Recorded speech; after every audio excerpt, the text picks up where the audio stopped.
I'm gonna tell you something, man. My story is a different type of story. I left Jamaica as a nurse as soon as I graduated in school. I came to America because I thought that, success for me was inevitable. Wherever I go, I can create it.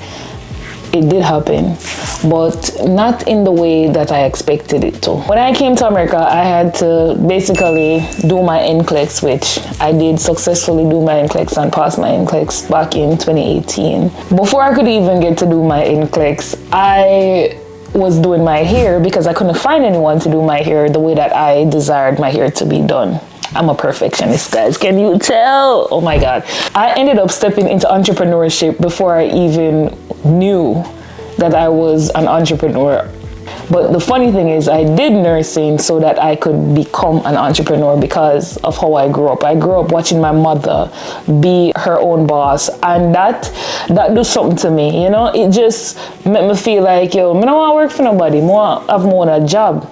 But in seeing my mother struggle to feed us and to provide for us with the money from the shop, whereas if she did have like a second income, should be able to put that back in the business. I watched my mother and I learned from her. So I said, all right, how can I get an occupation that would serve me in that way that if push come to shove as an entrepreneur and I needed that level of support, I could easily lean on my occupation for financial support. Because anyone that has a business mind know that if you come from poverty, your best bet is to do both. You can't just say, all right, maybe be an entrepreneur, or you can't just say, you know what, I'm going to just, try to work a one job, because if you work a job, you go broke. If you be an entrepreneur alone, you go broke. You have to balance it out because money have to come in from multiple sources. Anyways, I adapted.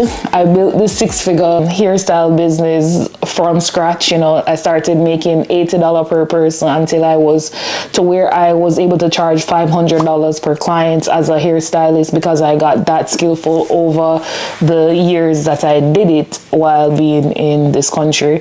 And I ended up even traveling back and forth from New York, doing hair, doing models here, doing all sorts of people here from all different types of walk of life. And it was an experience, you get me?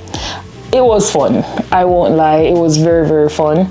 I loved my clients. I really do. And I still love them. But I got to a place where I was giving too much. I was working 20-hour days someday. I remember one day I worked 25 hours. And you know that one day don't have 25 hours, but I work hard. And that same day I went to Carnival the day after, the Juve the day after, because I worked hard. And in all of that, I watched myself get to a place where I was burnt out so much so that I had to stop. I had to take a step back to take care of myself. If I didn't, I wouldn't be the person you're seeing looking at you right now. So what did I do? I decided that I needed multiple streams of income.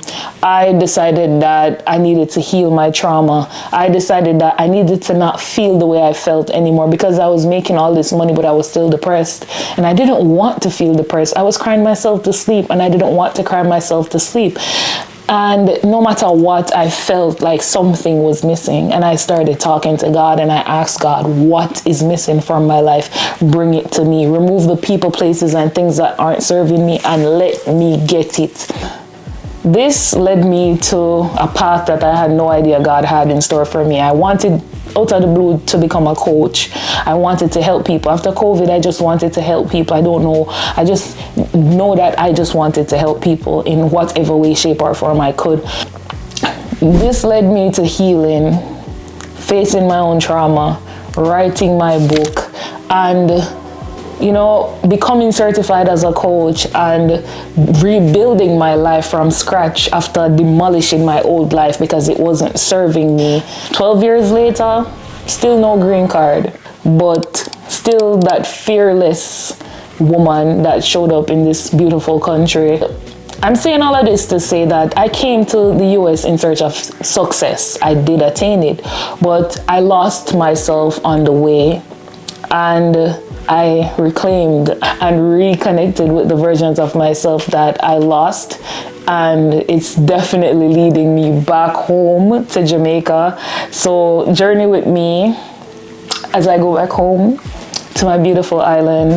My message to you today is, if you're in a location and you feel stuck, look within, change up what needs to be changed, because sometimes you aren't the one that is stuck. Sometimes it's the location, sometimes it's your environment that is holding you back. If where you are isn't serving you, maybe it's time. Maybe it's time for you, my friend, also to go on your journey. I love you.